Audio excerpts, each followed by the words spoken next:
Hai, Assalamualaikum warahmatullahi wabarakatuh. Zura kat sini. So hari ni kan Zura nak cerita sikit.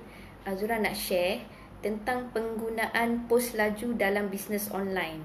So ini berdasarkan pengalaman Zura sendirilah, sepanjang berniaga online daripada 2012 sampai sekarang lah 2020. Sepanjang 7 tahun lebih ni, Zura banyak menggunakan pos laju untuk bisnes online Zura.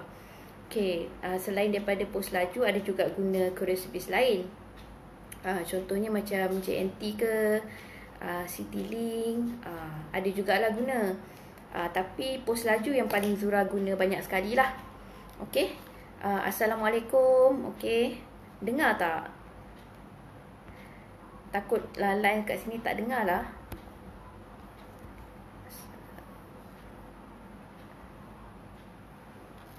Okay, tak apa. Okay, disclaimer. Peringatan.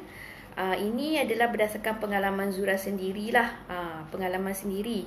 Zura bukan duta pos laju tau. Jadi kalau ada apa-apa yang perlukan sebarang pencerahan, boleh direct hubungi pos laju. Sama ada pergi dekat website dia, Facebook dia, ataupun boleh call pos laju. Dia ada hotline, free je, tak payah bayar pun, tak payah bayar bil telefon. Boleh direct lah call pos laju untuk pencerahan. So hari ni Zura nak share kenapa Zura suka sangat guna pos laju ni. Macam lama kan, 7 tahun lebih lah. Sebab 2012 sampai sekarang 2020 masih lagi menggunakan pos laju. Okay, yang pertama sekali, sebab postage dia berpatutan. Dia taklah terlalu murah, dia taklah terlalu mahal. Dia sedang-sedang sajalah. Semua orang mampu bayar, insya-Allah mampu bayar. Okey, macam kalau barang yang ringan-ringan bawah 500 gram tu, standard dalam 8 ke 9 ringgit lah, macam tu. Ikut jenis produk. Sebab pos laju ni ada macam-macam lah. Yang tu nanti Zura cerita kejap lagi. Okey, yang kedua, coverage dia sangat besar. Maksud dia ni, dia cover seluruh Malaysia dan Sabah Sarawak. Termasuk kawasan-kawasan pedalaman, kawasan-kawasan pedalaman dan kawasan-kawasan macam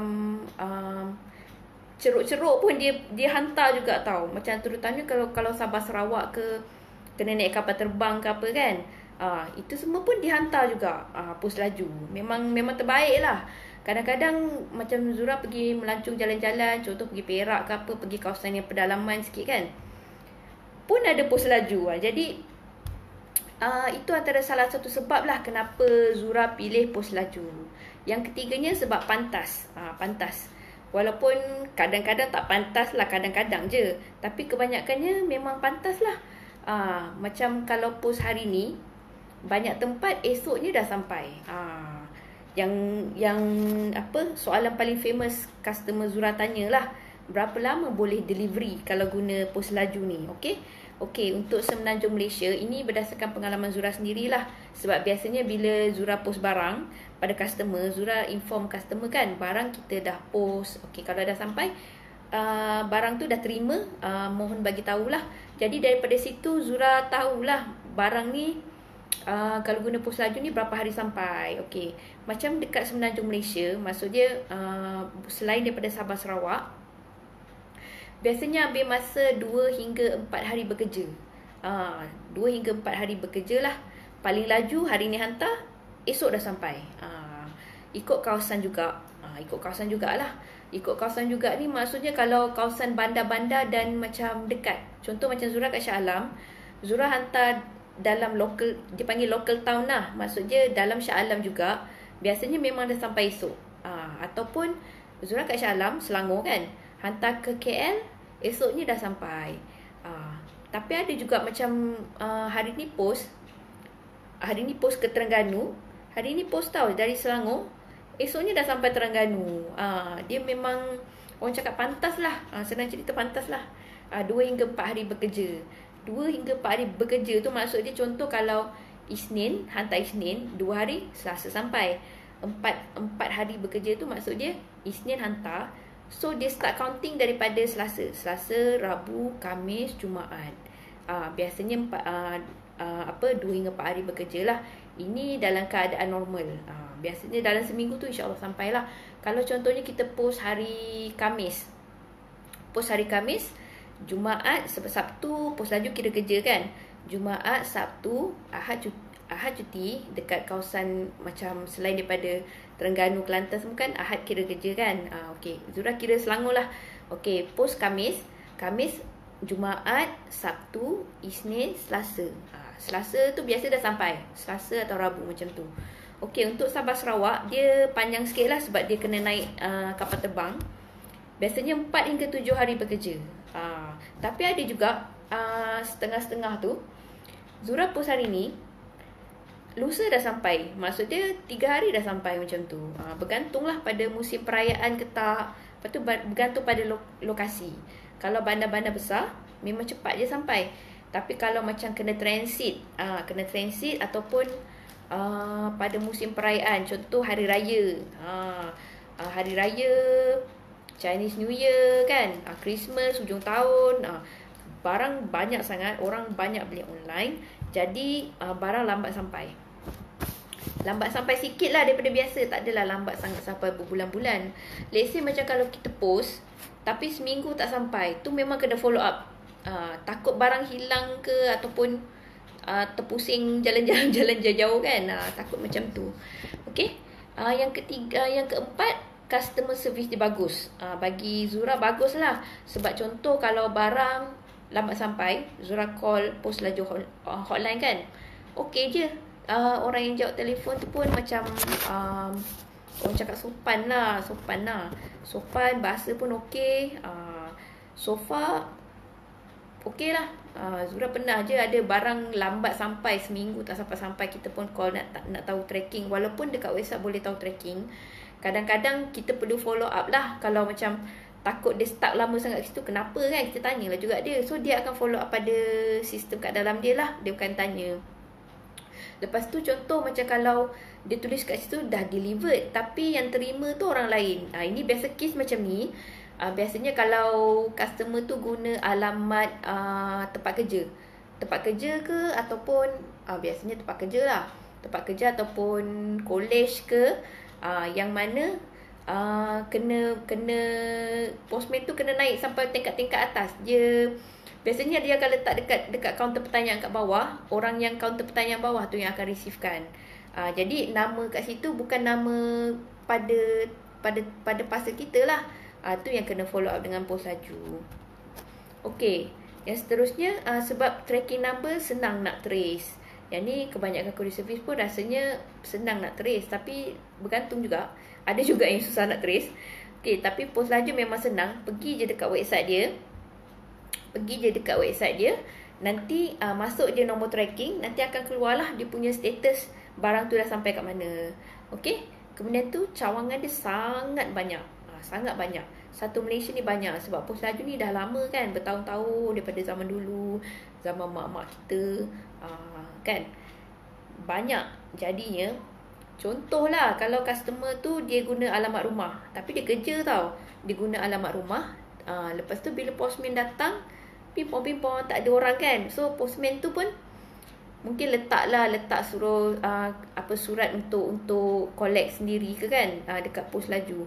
Jadi cawangan dia dekat je. Biasanya banyak lah. Banyak. Jadi senang je pergi je dekat cawangan pos laju yang terdekat dengan rumah kita. Dekat. Senang. Memang macam kalau Zura sendiri order barang, lepas tu macam Zura mungkin banyak kerja kat luar, jadi macam kita pun takut lah postman datang tu masa kita tak ada. Bila macam tu Zura memang prefer untuk guna pos laju. Kita minta kita punya orang yang kita beli tu kan hantar guna pos laju lah. Okey, sebab senang. Nanti nak pergi collect dekat cawangan pos laju tu senang.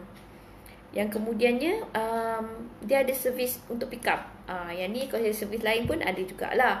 Tapi ada juga yang tak ada. Jadi best lah. Itu antara sebab kenapa Zura guna pos laju. Tapi di sebalik best dia tu ada juga sedikit kekurangan. Sedikit lah bagi Zura. Okay. Ini kekurangan dia lah yang paling Zura nampak. Contoh kalau kita beli barang yang macam fragile, cepat pecah. Cepat pecah kaca ke kan, laptop. Kalau barang-barang macam ni, Zura tak prefer beli guna pos laju. Takut sebab pos laju ni barang dia banyak, dia tak dapat nak handle slowly bawa slow, naik van apa semua kan. Dia nak cepat. Bila nak cepat, dia tak dapat nak handle with care sangat lah. Jadi barang-barang yang cepat pecah, cepat rosak, kalau tak packing betul-betul, kemungkinan besar mungkinlah ada kerosakan. Jadinya kena packing dengan cara yang betul kalau nak guna pos laju. Dia ada kena tips-tips dia lah. Yang itu kalau ada kesempatan mungkin Zura boleh tunjuk sikit lah dalam video akan datang ke. Mungkin lah cara packing yang betul ni. Okay, bagi tips 2 je lah. Okay, 1, kena masukkan dalam box yang keras. Box yang keras. Okay, kemudian tu kena guna bubble wrap tebal. Bubble wrap tebal. Bubble wrap tahu tak? Bubble wrap. Sekejap tunjuk.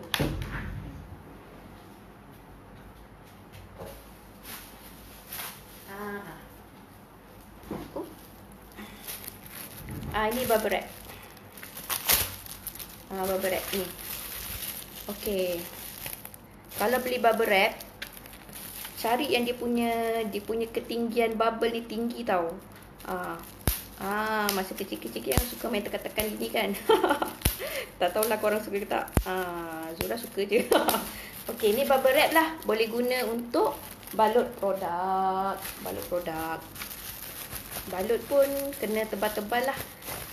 Ini single layer. Double layer, dia ada 2. Satu menghadap sini. Macam ni lah, senang cerita. Lipat gini lah. Okay, itu kalau nak guna pos laju lah. Kalau nak guna pos laju, better ada bubble wrap yang tebal. Okay, yang ketiga, bagi tips lagi satu lah. Sebab pengalaman pun dah 7 tahun melibatkan diri dalam bisnes online ni kan. Jadi nak share lebih sikit lah tips kan. Harap tak boring lah. Okay, yang ketiganya, masa masuk dalam box tu, make sure tak ada ruang antara box.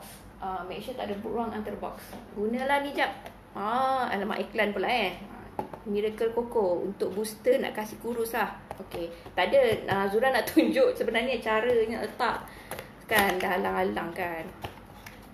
Okay lah, ni box, contoh box. Lepas tu masuklah barang. Okay, barang dah ada dah. Ni Miracle Coco lagi. Okay lah. Tadi kan bubble wrap. Nanti balut elok-elok. Okay, balut elok-elok. Nanti masukkan dalam box. Okay. Tunjuk ya. Carilah sok khabar lama ke, kertas yang tak guna ke kan. Renyuk. Box kosong. Kalau box ni maksud dia lebih besar daripada produk. Maksud dia ada ruang banyak. Just masukkan kertas. Okay, masuk produk yang dah bubble wrap tadi. Okay. Nampak tak? Okay. Lepas tu baru tutup. Kemudian tu tape lah. Tape je. Okay, tape. Lepas dah tape, goncang. Ada bunyi tak? Ada bunyi macam ruang kosong tak? Maksud dia produk tu boleh belaga-laga tak dengan dia punya dinding kotak ni? Okay, kalau tak boleh belaga, maksud dia barang ni kemungkinan besar tak akan pecah lah. Takkan pecah sebab dia stay kat situ tengah-tengah, dia tak belaga dengan dinding. Okay. Kalau dia ada bunyi, contoh dia tunjuk Okay, ni produk tadi, Miracle Coco ni. Zura tak guna ni tau, contoh lah. Okay, Miracle Coco. Ada orang tanya lah, Miracle Coco ni ada berapa dalam dia? Dia ada, satu kotak ni ada 6. Ada 6 sachet. Ni 6 bungkus kan. Okay, tadi dah masuk bubble wrap kan.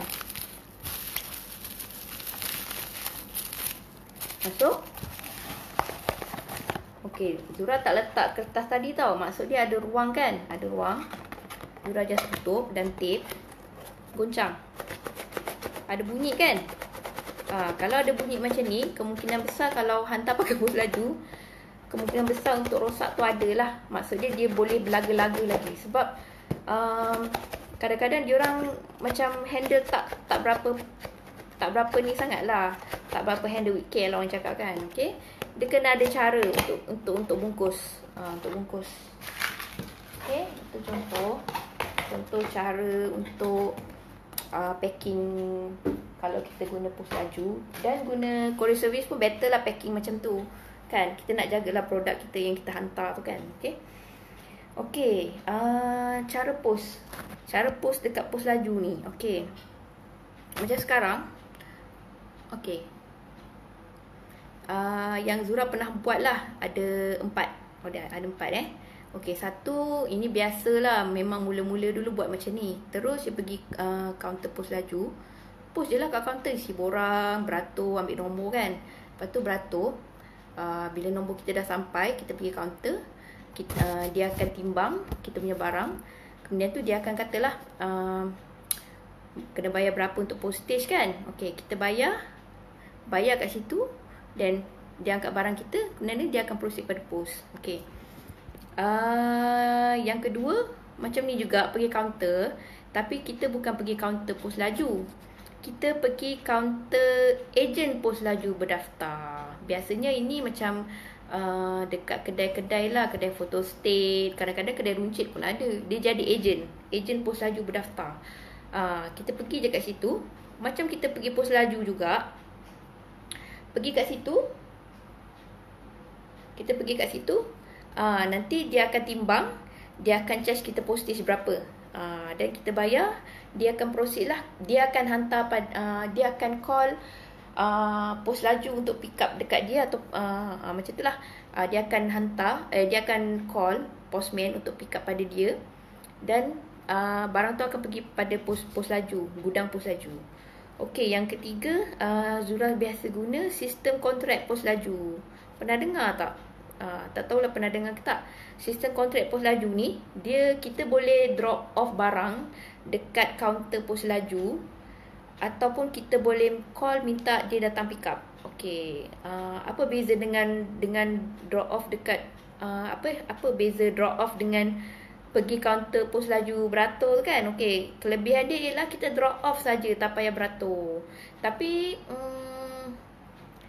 ikut pengalaman Zura lah. Ada juga yang pos laju suruh beratur juga. Kontrak ke tak kontrak kena beratur juga kan. Ada juga.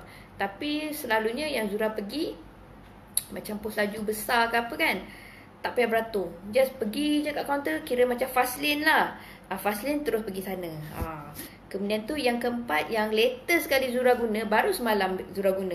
Ini sebab untuk bisnes Nuraisa lah ni. Sebab barang-barang produk Zura yang lain, adik yang selalu post. Tapi barang Nuraisa Zura post sendiri. Biasanya Zura hantar sendiri dekat drop off lah, dekat pos laju. Sebab PKP ni tak boleh nak pergi kan. Jadi kita nak minta pick up.